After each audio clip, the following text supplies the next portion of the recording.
prasidėjo čia visokie persikraustymai, perestroikos, kooperatyvai, nu ir išėjau savo dirbti.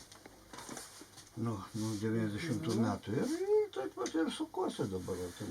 Žaviausia yra tai, kad aš nuo nieko nepriklausau, aš pats savo ponas.